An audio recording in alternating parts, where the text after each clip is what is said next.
Welcome and thank you for standing by. At this time, all participants are in a listen-only mode until the question and answer session of today's conference. At that time, you may press star 1 on your phone to ask a question. I would like to inform all parties that today's conference is being recorded. If you have any objections, you may disconnect at this time. I would now like to turn the conference over to Katherine Hambleton. Thank you. You may begin. Thank you and good morning. I'm Katherine Hambleton with NASA's Office of Communications. After standing down on the September 3rd Artemis I launch attempt due to a leak in one of the fuel lines, teams have decided to replace the seal on an interface called the quick disconnect between the liquid hydrogen fuel line on the mobile launcher and the rocket while at the launch pad. Artemis I is a flight test to launch NASA's Space Launch System rocket and send an uncrewed Orion spacecraft around the moon and thoroughly test the spacecraft systems before missions with crew. Here to talk with us about the path forward are Jim Free, Associate Administrator for the Exploration Systems Development Mission Directorate at NASA headquarters, Mike Bolger, Exploration Ground Systems Program Manager at Kennedy, and John Blevins, SLS Chief Engineer at NASA's Marshall Space Flight Center. We'll have a few opening comments from each of our speakers, and then we'll take questions from reporters on the phone. Reporters can enter star 1 on your phone to be entered into the queue at any time. First, we'll hear from Jim Free. Jim. Yeah, thanks, Catherine. Good morning, everybody. Thanks for making the time to listen and stay interested in where we're headed with Artemis I. I had two things I wanted to talk this morning. The first is I brought up after on the news conference what we're trying to do with the range and our FTS batteries and the retest requirements that the range has for us. Well, I think there are some things that I probably didn't state clearly enough in the first one. I want to make sure everybody knows that the range has been a great partner in this for us. When we talked after our attempt on Saturday, we were just kind of in the formulation stages of what our plans were. And General Purdy and his team have just been fantastic at listening to where we want to go and giving us their thoughts and us making sure we understand their requirements and concerns. We did submit our waiver package to them to get our retest requirement out there. After meeting with them several times, again, they've been very gracious and understanding of what we're trying to do. I'll reiterate to the fact that our job is to live to their requirements. It is their range, and it's our job to comply with their requirements. So we will do that. Having said that, we're trying to plan a path forward if we're allowed to extend our battery retest requirements on the flight termination system. So to that end, we've asked for a couple dates on the range. To support our planning. You'll hear about the tanking test in a few minutes from John Blevins and Mike Bolger. But our requested dates we put on yesterday were the 23rd of September and the 27th of September.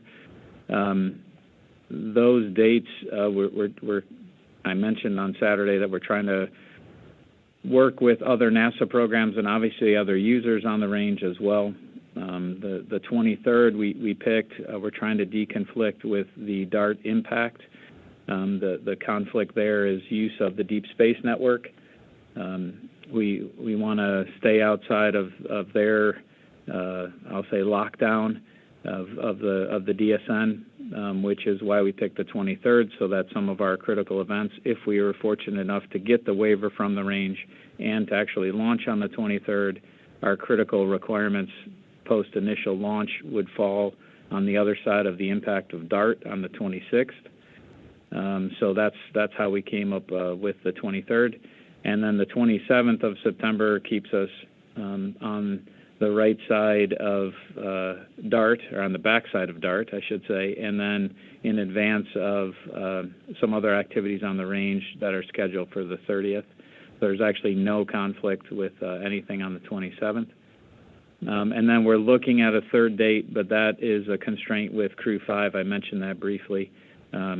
We're just trying to work with the Crew 5 program, and obviously Kennedy, from a consumables perspective, with other activities on the range with replenishment times for the GN2 between launches. So we'll hold to those 2 dates. We'll continue to work with our great partner in the range as they evaluate the realism and feasibility of our waiver request. And certainly if they decide that is not the right thing to do, we obviously will support that and stand down and look for our next launch attempt. But we still will press with the tanking test. So let me turn it over to Mike Bolger and let him talk about the processing going on at the pad and those next steps. Hey, thank you, Jim, and hello, everybody. Yeah, so I wanted to give you a quick update on how things are going. So since standing down from last Saturday's launch attempt, we've been busy deconfiguring from launch and then working to repair the hydrogen leak that we found during tanking. The repair is basically to remove and replace seals on the 8-inch fill and drain quick disconnect, and then also the 4-inch bleed QD that are both at that flight to ground interface between the LH2 tail service mast umbilical, or TSMU, and the core stage. So to perform that work, we have to demate the LH2 TSMU plate from the flight plate. So there are 2 plates there that come together, one on the flight side and one on the ground side, to gain access to the QDs. Once the plates are disconnected, the workers install transportation caps in the various lines and a plate cover to protect against contamination while we do the work. We're making great progress. Yesterday we completed the plate demate and began inspection of the seals.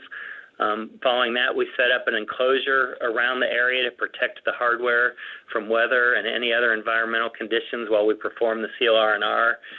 Regarding the enclosure, kind of imagine a plastic tent, if you will, that encloses both the workers and the flight plate on some TSMU access stands that we've got out there. So again, kind of imagine a plastic tent, and we've got some conditioned air going in there as well to keep the environment good for the work that we're doing. This morning, we began the R&R, so we've actually got help from our Boeing teammates out there to do that R&R. And if the weather holds up, our plan is to complete both the 8-inch and the 4-inch seal R&Rs by the end of today. Weather could be dicey later in the day, so if that happens, we might just get the 8-inch done. That's something that we'll be keeping a close eye on. If we're able to get both done today, then tomorrow we'll remate the plates ahead of retest this weekend. The retest will be kind of like a mini IVT where we'll be making sure that the data's flowing and that all of our systems are coming up as expected. Following that, we're looking at a cryo demo for verification of the seal. We set a target date of September 17th. Our timeline to get to that is pretty close, so it could, I would not be surprised to see it slip a day or two, but we're targeting September 17th. And that cryo event will be to verify the seal R&R is good. Our preliminary plan is to have the cryo team tank both the core stage and the upper stage with LH2 and LO2. We're taking a look at our procedures and our software now to think about what exactly that would look like. That could ultimately end up being the long pole to get into the test. One thing that we've talked about with the SLS team, really they brought it forward, is a change in our concept of operations to reduce the pressure and flow changes during tanking. So we're calling it a kinder and gentler approach to tanking. We think that may help reduce the stress of pulses or sudden changes on the seals. So big picture, by replacing the seals and going through this cryo event, making the tanking process as benign as possible, we're optimistic that we can knock this problem flat and have a successful tanking. Let's see, from there, we'll determine whether we stay at the pad for a launch attempt in launch period 26 or whether we roll back. I would tell you the team is making great progress. Morale is good. Still excited for this opportunity that we've got. As always, we'll launch when we're ready. You know, we've talked with our team. Last week wasn't our week, but we know our day is coming, and we're excited about it.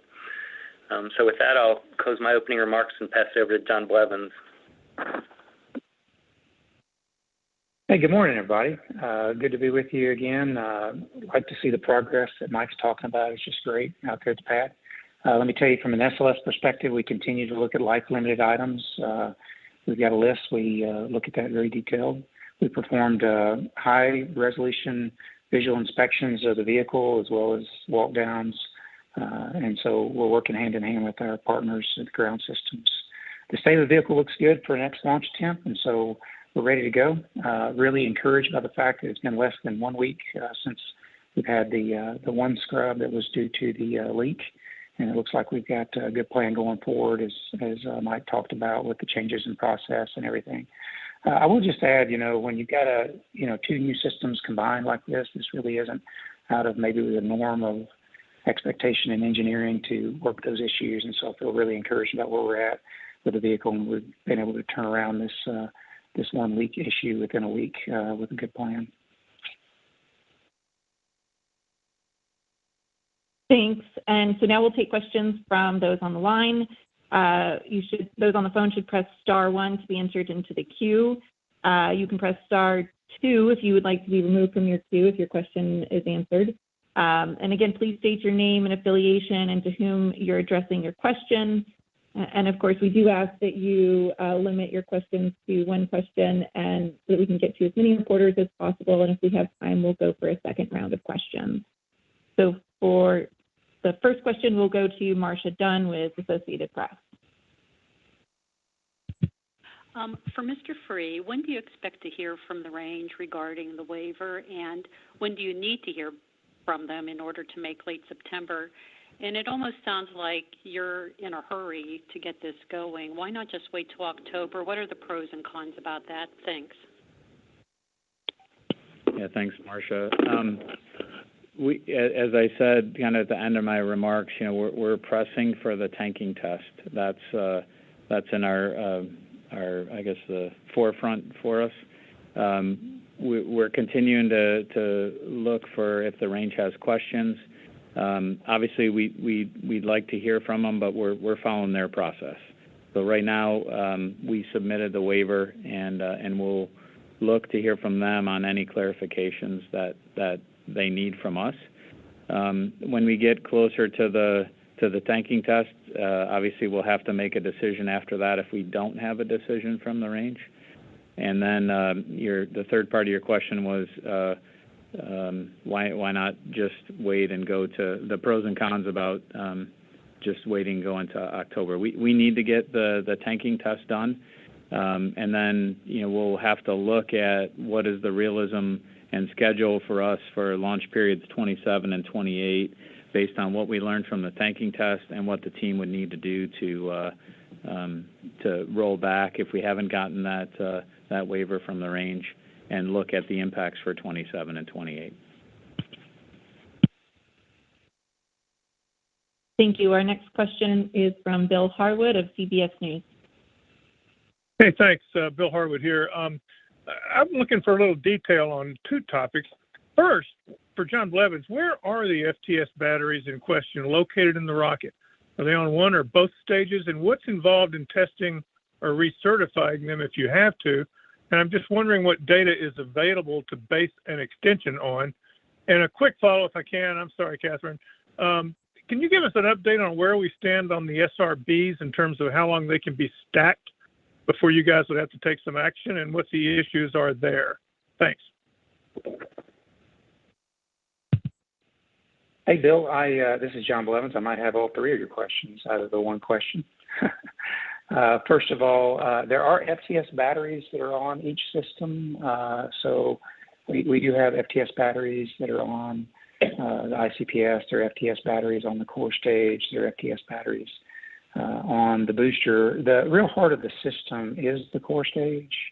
And so the batteries at question that we're talking about are core stage batteries. They are different than the other systems, and because of their size and mass, they're a little more prone to needing that retest evaluation due to crystal growth. And so ultimately, the batteries that you're really asking about, Bill, are core stage batteries. And so there are three. There's one for every command receiver decoder where you might receive a termination command from the ground and have that set up. And so those actually are kind of the heart of the overall system. And so those are the batteries at question to answer that question there in the core stage.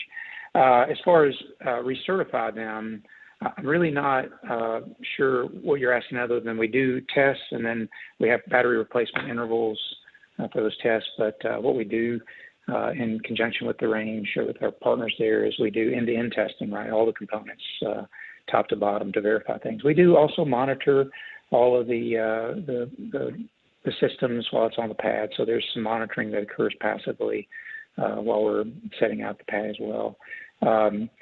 As far as your question on the SRB stack life, we have for a long time, of course, worked with this material, and so there's numerous data that we can use to bring forward to show the risk, which is minimal, with additional stack life based on slump and other properties of the SRBs. And so we continue to do that to show the risk to the decision makers. That risk is very low, and so that's where we are with the SRB stack life. I think I caught all three of your questions, Bill. Thanks, John. Our next question is from Kristen Fisher of CNN. Hi, thank you all for taking my question. My question is about something that Mike Serafin said at the Saturday briefing after the second scrub. He described that inadvertent pressurization of the hydrogen line, and he mentioned at the time that he wasn't sure if that's what caused the hydrogen leak or not. Can you all explain now, do you know if that inadvertent pressurization, did that cause the hydrogen leak on Saturday? And if so, was that human error or computer error? Thank you. Let's see, this is Mike Bolger. Do you want me to take first crack at that one? Yeah, sure. Go ahead, Mike. Okay. So let's see, like Mike Serafin said Saturday, we did pressurize the system above the interface requirement that we have from SLS. However, we don't know if that pressure excursion had any effect on the QD. We're still doing that analysis. We know we didn't exceed the hardware design specifications, but we did overpress the system versus that ICD that we've got. So our engineering teams continue to evaluate what happened there. And I talked a little bit earlier about the updated ConOps, about us trying to have a kinder and gentler, if you will, loading process. One of the things that we're really talking about is avoiding pressure excursions. The only other thing I would say is that, after that, our management team apologized to that operator because we had made some manual procedure changes between the attempt on Monday and the attempt on Saturday. So where we normally relied on an automated sequence, we had folks doing some manual procedures, and we practiced it during the week, but they'd only had a couple chances. So we didn't, as a leadership team, put our operators in the best place we could have. We rely really heavily on our cryo team. They really are amazing at what they do. They deliver for us over and over, and I know that they're going to, again, for the next launch attempt. And I would just add, that's what really we're factoring into getting ready for the tanking test.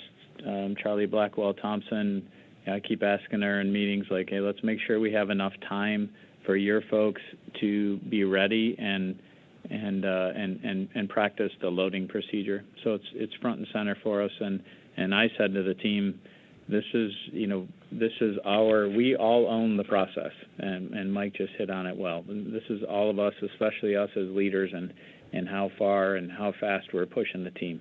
So it was as far as I was concerned, everybody's finger was on that switch. Thank you. Our next question is from Irene Klotz of Aviation Week. Thanks, Catherine.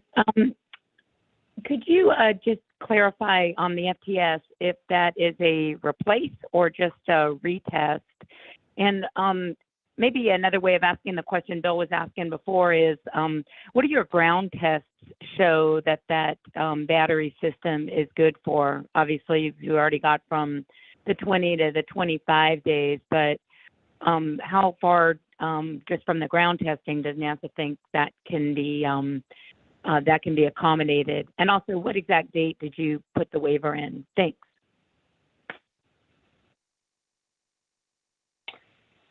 Jim, I guess you want me to take the first cut at some of that. That'd be great. So there are retest and replace requirements for any of these systems, right? They have a full useful life. The first one we've been talking about is the retest requirement, like when we go back and we evaluate the end-to-end system. There are useful lives of these batteries as well, so there is a replacement life to the batteries. In addition to the retest requirements, we don't bump up against that particular replace requirement within the waiver request. As far as the data, the range is responsible for public safety. And, certainly if we have our sample size of testing, we've got to show confidence beyond that. And that's their call on exactly what that confidence is. I don't want to get into the details of the testing, but we have used similar batteries for much longer than the request. And I say used, I mean tested for longer than the requested time under arduous conditions. But ultimately they have to look at that from a statistical standpoint and make sure they believe the enclosure, the safety is supported with that. But I'll just say the test data shows considerable time beyond the requested waiver for the retest requirements. Once we get to the end of the life of that battery, we replace that battery, and that time isn't just yet. As far as submitting the waiver, we have talked to the range, and part of that is just understanding what they want us to include. There's a lot of things they need to consider, and so there's an initial talk, and we were able to achieve that shortly after the attempt that was scrubbed last Saturday. So I believe Tuesday morning I was in that call with him and several other engineers, and then we submitted the next day all the data that they need to take a look at, and then I think the formal format of that may have come out just this morning. So the last 3 days has been constant contact of working to make sure that we work with them, and we've done that before, and this isn't the first time that we work with the range. NASA has a long history of collaborative work with that group in order to achieve flight. So that gives you the timeline. I think that was the last bit of the question, Irene. Thank you. Our next question is from Micah Maidenberg from the Wall Street Journal. Hey, everybody. Good morning. Mike, you talked about the continuing work on the pressurization a couple of minutes ago. I'm just curious, have any other sort of theories or lines of inquiry emerged about what may have caused the leak on Saturday beyond sort of that pressurization, which has been described as a possible cause, if I'm not mistaken? Thanks. Yeah, sure. So the teams are still in the field doing the inspections. We'll get the seal out today, and we think we'll learn some more from that. The idea of the kinder, gentler approach is really based on experience, both in the way that Stennis does the green run tanking, and then also as we've reacted to leaks that we've had here at KSC, not just the event Saturday, but other leaks. We've noticed that when we temper the changes, we're better able to manage those leaks when we move more slowly. So we think it's a promising approach to dealing with the issues. Not necessarily going to say that this is endgame, but we think it's promising. And so, again, we're gonna work hard to really try to slow that down. One of the things that we're doing to help with that is we've got some prompts in our automated software where now, as we're kind of transitioning through the various phases of tanking, we can stop when we're going from chill down to slow fill or slow fill to fast fill, and just make sure that we think we've appropriately conditioned the interface and that we've appropriately conditioned the tank. So I wouldn't call it necessarily we're 100% certain this is going to solve the issues, but we do, based on the experience that we've had to date, feel confident that this ought to help us. And let me ask John Blevins if he had anything he wanted to add to that. Mike, I think you covered the bases really well. I will say that we're NASA, so we do a fault tree, and we look at every possible thing, and then we try to use some engineering judgment to focus on the fault tree links that are the most. And Mike just covered those, right? Whether it's that incident that everybody is focused on, or more generally if you will, the pressure and temperature changes and the rate of change, we're going to work on all of that. And personally, I think it's more the latter. I think this is just a symptom of putting two new systems together and looking at the flow rate, the thermal mass of the systems, and the pressure changes. And now we have that witness. We have the data. We have the leak, and every time we put it together, we learn a little bit. And I think that kindler, gentler, I think that's a great way to refer to it.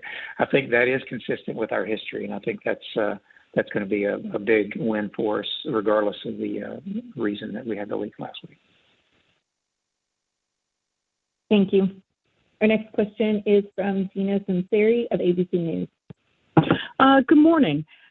You talked about the 23rd and the 27th being possible launch dates. What do those mission profiles look like on those days? This is Jim Free. So the 23rd is a 6:47 a.m. window open for an 80-minute total window, and the 27th is an 11:37 a.m. Open to the window with a 70-minute duration. And how long would those missions last?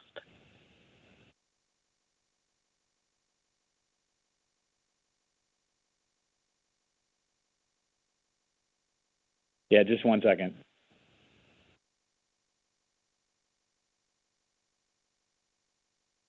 And so the 23rd, that would be landing on the 18th of October, and the 27th will land on the 5th of November. Thank you. Our next question is from Eric Berger of Ars Technica. Hi, thanks very much for doing this. Just a little bit more about the tanking test. Is that just the fill to like 8 to 10% that you talked about previously? Is it going to be a full tanking now that you're doing, including the ICPS, it appears? Or is this potentially even a full wet dress rehearsal? Just trying to get a better sense of what your plans are for the targeted 17th test. Thanks. Yeah. Hey, this is Mike Fulch. I'll take first crack at that one. So first of all, the team's still kind of putting the final details together, but the tentative plan that we're looking at is to do a full tanking of both core stage and upper stage. So, through slow fill, through fast fill, through replenish, and so basically that would be not to the wet dress standpoint where we're trying to count down through a terminal count. We're really just trying to prove that we've got a good seal, and so we think this is a good opportunity for us to do it. And given as much setup time as it takes to get into a cryo event like this, it made sense for us to go ahead and practice, again, both core stage and upper stage. It's also simpler for us from the standpoint of less changes to our procedures and less changes to our software. And so, there's a lot of good about it. But like I said, it's not a final verdict, but that looks like where it's headed. That's our tentative plan. Thank you. Our next question is from Ken Chang of New York Times. Hi, thank you. Just wondering, are there limits to how many times the rocket can be rolled to and from the VAB? And going forward, so what components will be showing as lifetime limited first? Thank you. Yeah, this is John Blevins, Ken. I'll take a cut at that to try to explain it well. Certainly, everything on the rocket has some life on it, but when you roll back and forth, and we tend to protect against rolls back and forth, those are complex and that they're kind of fatigue and fracture calculations. It is a very thorough and conservative process. Let me tell you how we got to where we are. What we did is we took originally historic data, right? The first rollout of this vehicle really wasn't so long ago, but you were building it, you were designing it earlier. And so, what you do is you take the information you think you got and you add a little factor to it and you go analyze that. And so what we did, since we have the same crawler transporter, but we have similar to some other heritage events, we took not just shuttle rolls, but we took empty rolls of the crawler transporter or partial stacks. And when you add mass to that crawler transporter, you actually attenuate some of that vibration. And so we combined all of that, though, as a spectra, and we give that to the different elements and programs. And then we go in and we try to design the hardware to be certified to a certain number of rolls. Certainly this particular first flight hardware we've asked a little bit more of than we plan on asking out of future flight hardware. But as far as the initial certification was to a certain level that we have not exceeded. We also measured our vehicle rollout when we roll out the first time, I believe it was March 17th. And we had that fully instrumented. And in fact, I had the privilege of walking with the rocket while our loads team was monitoring that info, and we were passing data back and forth to Charlie during that roll, and we hit different speeds. And so that rollout itself was a great test to the system. And so we have that data. The different elements and different parts of the rocket are certified to different levels of rolls. We have not exceeded those, nor will we exceed those if we have to roll back and come back. In addition to that comment, I would like to say, just as far as the process goes, there's not a real known cliff here, right? What you do is you calculate how many rolls that you think you can sustain, if you will, from the critical parts, and then you basically divide that number by 4 so that you can have 4 lives, so that you can have margin to that. And so that's why when we talk about rolls, we want to protect against them, because they are an event. They're a broad event. They affect virtually everything on the rocket. There's other factors that play in, Ken, like for instance, we've got to assume a wind when we roll, right? And so what we assume is that we might be rolling back from even, say, a tropical event. And so we estimate the winds to be in the 47 type knot range at the 60-foot level. And so there's a lot of embedded analysis to cover events, and most of those events have not occurred, and we'd have to go back and do a lot of detailed calculations to give a specific number. If we wanted to, say, clear it for a lot of additional rolls, that would be a lot of work to do that, and it would be constrained by what we assume those events to be, whether those rollbacks are during tropical events or whether they're on more benign winds, which is what we've experienced currently today. And certainly those experiences today help add extra life to the vehicle as well. But to answer your question, you asked what would have to be changed. Every element has something different, and it's really about the frequencies at which you roll. And so those do change with the events. And so it'd really be speculative to give you some bolt or some one single component that had to be changed, because if we did go back and we assessed that beyond our certified limit, we'd be looking at the spectra that we have realized, and at that time doing the detailed calculations of what we felt was necessary to go in and inspect and either inspect or replace. Let me just add that I do feel confident the vehicle is in good shape, right? And if we need to use rolls, as Mr. Free said, going back, we're going to use rolls. It's something that, as the chief engineer, I protect against. Everybody in this call has probably heard me say that, just because it is an event for the vehicle that does add just routine wear and tear, and I don't want to do that. And hopefully, Ken, that answered enough of your question.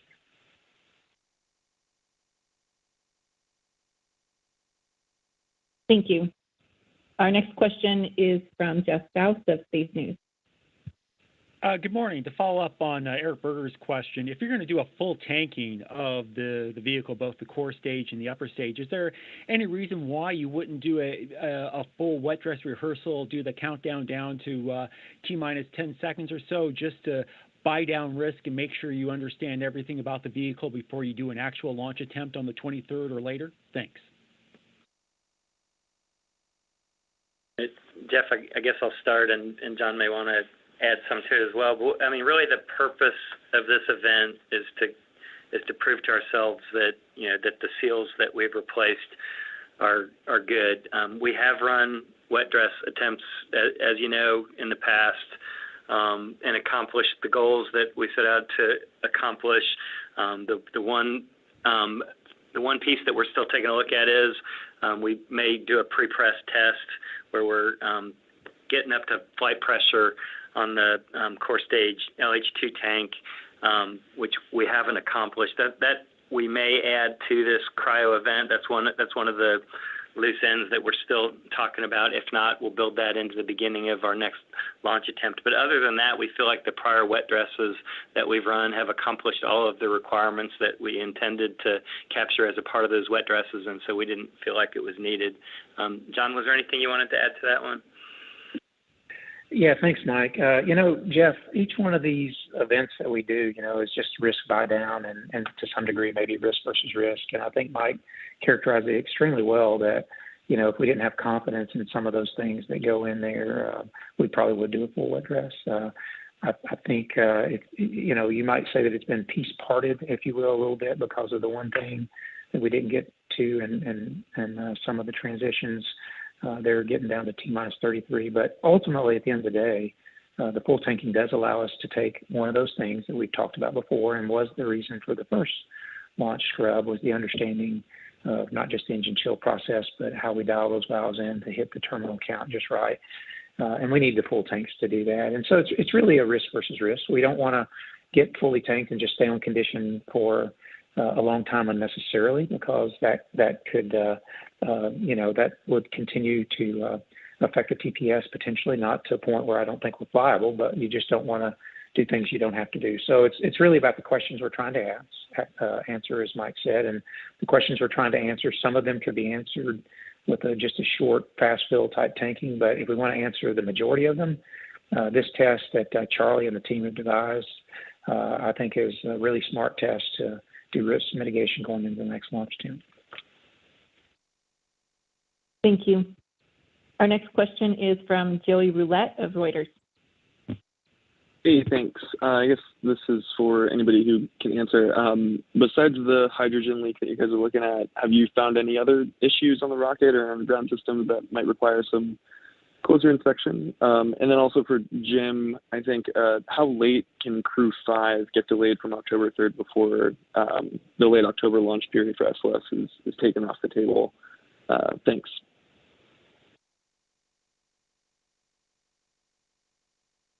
I guess Mike or John, if you want to take in the first part of that.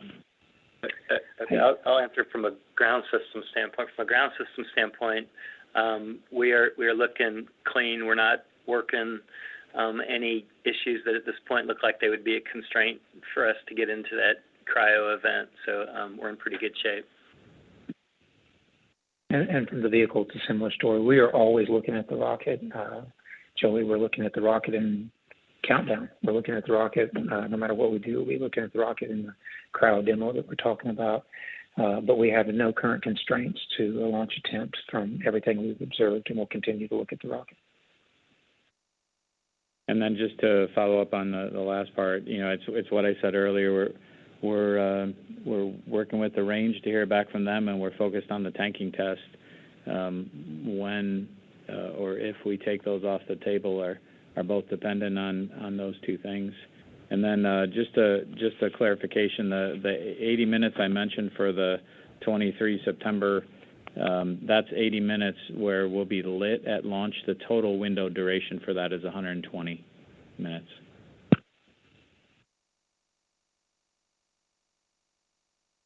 Thank you. Our next question is from Nell Greenfield-Boyce of NPR. Thanks for doing this. So talking with folks who don't follow space all that closely, some people I've talked to are really having a hard time understanding why fueling the rocket on the ground is proving to be so problematic, especially when it's based on technology that was used in shuttle, and we had 30 years of experience flying that. I know you all have talked about hydrogen leaks plaguing the space shuttle, et cetera, but are these seals and these connections like the same as used in the shuttle, or are there significant differences that are leading to things you all haven't seen before? Thank you. I guess I'll start and then maybe let John Blevins. They don't let me do technical stuff anymore, so I'll let John Blevins take the back end of that. I guess I think Mike Serafin and I talked about the difficulties with hydrogen and getting the configuration right. And the fact is, shuttle had these problems after 9 years of ops. So and this is the first time we're operating this vehicle, and I think you can say from other launch vehicle development throughout the years, there are challenges when you try and do this. I think the statistics prove that for Apollo, if I just make the Saturn V comparison, leaving aside the commercial vehicles that have had challenges trying to get to their first launch. So John will fill you in on the technical side of it, but from my perspective, it is we're doing this, and it's part of the process and part of what has proved to be the similar issues on other launch vehicles the first time you process them. Go ahead, John. Yeah, thanks, Jim. Neil, it may look a lot the same, from a long distance. If we had a shuttle out there, you'd see quite a bit of difference in terms of size for sure. As far as this tanking system, every system is unique. There's some things that we did on shuttle that cost us some mass. It was a totally different tanking system, totally different propulsion system, lines, ducts, and valves, that is, not the actual engines. But, the volumes are different, the pressures are different, the rates of change are different, the seals are different on purpose. It's a design feature. It's not a problem. We will actually get to a very operational status, I believe, very quickly. It's been less than a week since we had the one scrub due, not only scrub due to the leak of hydrogen. Shuttle did get operational.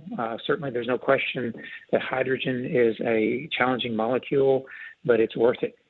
Hydrogen is the highest performance molecule, and if you look at the mission we're doing, this mission begs to use this fuel. It wants that sustainer, high ISP performance that you get out of really what is the most high-performing rocket engine on the planet, and that is these RS-25s. No questions asked on that. And so the reality is that we will get to an operational status, in my judgment, and that this really isn't out of the norm of expectation. We've changed our process several times as we've gone through the minimal tankings we've done. You can count this on your hand, how many times we've done this between these two systems. And so I really not discouraged about it at all. We do have different pressures, temperatures, and rates of change than shuttle, and we're dialing that in. And that's the part that Mike talked about earlier that is so crucial, that the teams between Boeing and SLS and ground systems are just working together on. And I am very encouraged by the data that I've seen in the last 48 hours and the plan ahead. And so yes, now it is different. And I think we're going to get that system nailed down in short order. Thank you. Our next question is from David Curley of the Discovery Channel. Thanks very much. Mike Bolger, can you tell us about the inspection of the seals? What did they see? Were they in normal shape? Were they ripped? Were they torn? What did they see when they opened up and got the panels off? Yeah, at this point, we've just gotten a first look. There was an indication on the 8-inch seal. We saw a very minor, I'll call it notch on the 8-inch seal that the team will be taking a lot deeper look at in the hours and days ahead. 4-inch didn't see much. So at this point, again, very preliminarily, there is something to take a look at on the 8-inch, and the team will be looking at that more deeply as we get it out. At this point, it's still actually on the flight interface, so we haven't been able to. Well, as of 8 this morning, we're in the process of replacement, so it may be out now. But the team will take it out and do a more detailed inspection of that entire seal here soon. Thank you. Our next question is from Chris Gabhardt of NASA Spaceflight. Hi. Yeah. Wondering, just going back to your point about the launch window on the 23rd, and you very specifically only mentioned the 80 minutes of the window that were in daylight. Are you ruling out lifting off at night for SLS on its first attempt based on that comment? Or is the whole window that day available and they can launch at night if the rocket's ready to go at the opening of the window? And also for this LH2 umbilical leak, I'm wondering, you've gone to fuel this vehicle 4 times now with LH2, and you've had an LH2 leak on the TSMU each time, one time actually a repeat. Is this potentially indicating that there's something with the TSMU itself and the design, like that's dragging some of these lines down and creating these potential demate scenarios of the seal that you'll need to look at before Artemis II? Thank you. Yeah, this is Jim Free. I'll take the first one. Now, the 80 minutes, that's just an error on my part. So the 120 minutes is available to us, and if the team decides we want to use it all, then we'll use it all. I think we'll make that final determination when we get close, but we're not ruling it out right now. And then I guess Mike Bolger is probably the second one's for you. Yeah, I think with any first flight, when we get to the backside of this and have a successful flight, I think you've heard us say that we think we're on the brink of that. We'll step back and we'll take a look at our ground systems designs. We'll take a look at I know John and team will take a look at the flight systems designs, and we'll see if there's anything that we think we ought to do differently. We do test these interfaces extensively at what we've got a facility called the Launch Equipment Test Facility, where we basically have a mock-up of the TSMU and of the flight plates, and we do extensive testing. We felt comfortable coming to wet dresses and coming to launch that we had a good system. Clearly we have had some leaks. I think like others have said, there can be a lot of things that drive that. We've got new procedures, new software, new flight hardware, new ground systems, and we're going to be taking a look at all of those things to see if there's something that we can learn ahead of Artemis II so that we don't have these kind of problems recur. Thank you. Our next question is from Stephen Clark of Spaceflight Now. Hi, thanks for taking my question. I want to follow up on Bill Harwood's question earlier about the booster stacked life. John, you said there's minimal risk of that being an issue right now, but is there a point in the coming months where that does become more than a minimal risk, and when is that point? Basically, how long are those boosters good for, according to your current analysis? And I'd also like to ask maybe Catherine or Jim, do we get an image of any of these quick disconnects, even a generic type image of what we're talking about, or maybe an image of the enclosure approved for public release? Thanks. Hey, Stephen, the first part of that, I hate to give you a disappointing answer, but the answer is I'm not really sure, just because I'm working on a few other things and looking at those things. Certainly we can try to get back with you, but, for me, what happens when we have a stack life and we know that we've got a certification for stack life, they'll bring me and John Honeycutt, our program manager, a waiver for us to look at with evidence of why we're good to continue to the next milestone, to the next point. And so I don't really have the data at my fingertips to say what the real stack life limit would be. Certainly, it's about structural integrity of the booster, and we know we have enough data to be out there now. And certainly, we're not going to go beyond what Northrop Grumman provides us for information that's solid on the stack life. So I guess from my perspective, we know we've got it now, and we know that we won't do anything that compromises that integrity. But I'm certain that we've got a few more months left in the stack life. Thanks, and we can work on an image of that for public release. All right, our next question is from Tarek Malik of Space.com. Hello, thank you. Yes, my question is for Jim Free about the waiver, and I apologize if I missed this earlier, but exactly how long of a waiver or extension are you looking for with the range for the FTS check system? Is it just through the 27th attempt? Is it through the October 31 window for period 28? If you can add some clarification for that, that would be great. Thank you. Yeah, Derek, no, you didn't miss it because I didn't say it. I want to be very respectful of what the range, and by talking about it here, even just on Saturday, I think they felt like we were kind of going outside the process, and I don't want to do that. So I really don't want to talk about the total duration that we're looking for, because that is something that is for us to share with them and for them to determine. So throwing that out there, I think would be a process foul for me. Thanks, Jim. Our next question is from Marcia Smith of Space Policy Online. Thanks so much.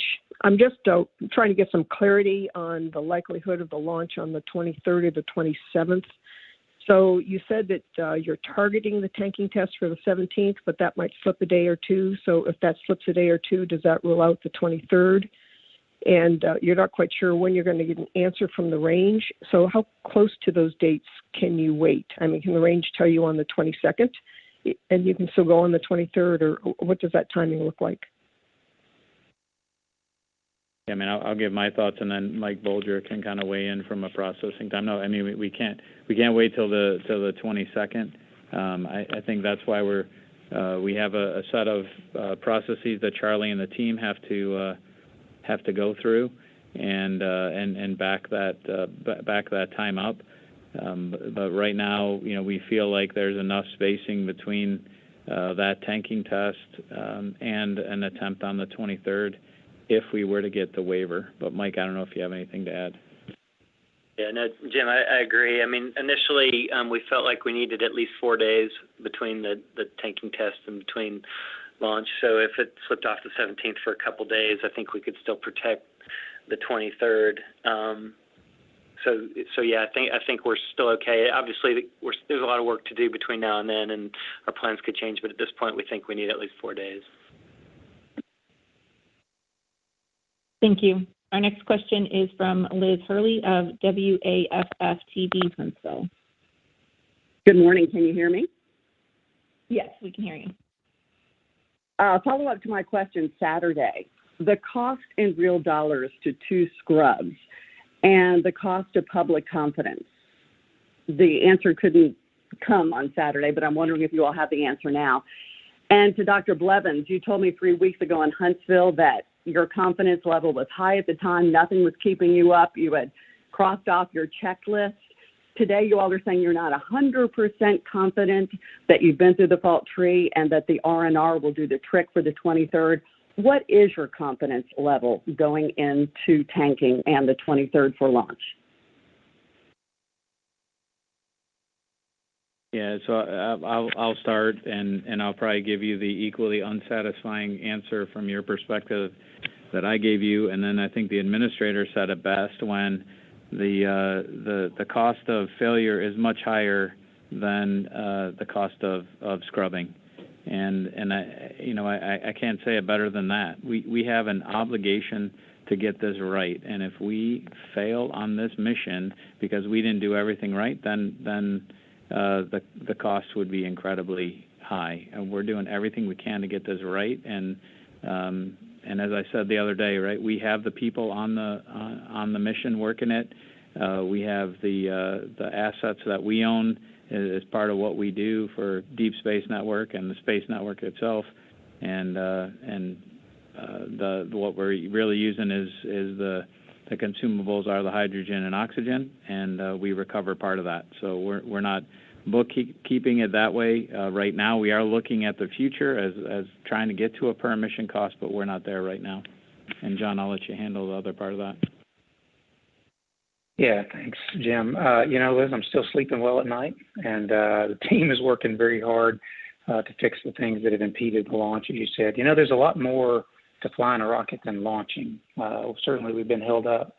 To speak to that and the confidence there first, I've mentioned it's a new system. I used to design cars a couple of decades ago, and even whether it's a car or a minor overhaul of a design, there's a lot of issues you work through when you put a system together, and those take time. And you guys are going on that journey with us. And I know right now that may lower your confidence. I get to see the inner workings of this team and where we're at, and I feel real good about the ability to pivot and solve the problems that we encounter. As far as the rest of the mission, we have a great architecture. Honestly, this architecture is really fit for this mission. We need high reliability. We're going out into deep space. This is not, driving to the grocery store. This is a mission like you're about to sail into unknown territory. And I feel like we've got the right architecture, the right machinery. It's all been proven to work pretty well. Our first flight's not behind us, and that hasn't changed. And I feel very confident that the teams will solve the problem that's keeping us from a launch, and I feel confident that the hardware will perform as designed. So I still have very high confidence in this machine. Thank you. We've got time for one or two more questions. We'll go to Doris Arupia from Inverse.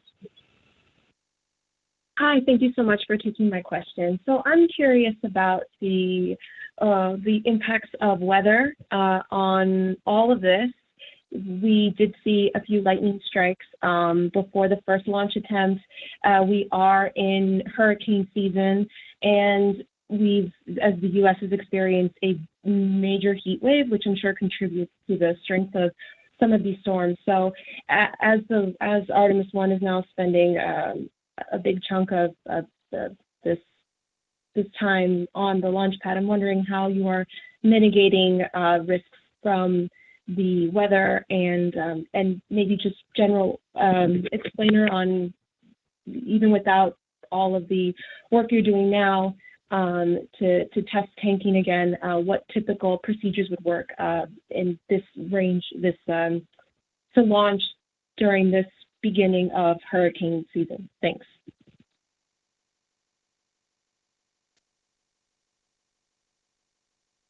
Let's see, this is Mike. I can talk to that a little bit. So regarding, clearly it's Florida summer, and it's a season where we tend to have thunderstorms, particularly, or more commonly at least, in the afternoons.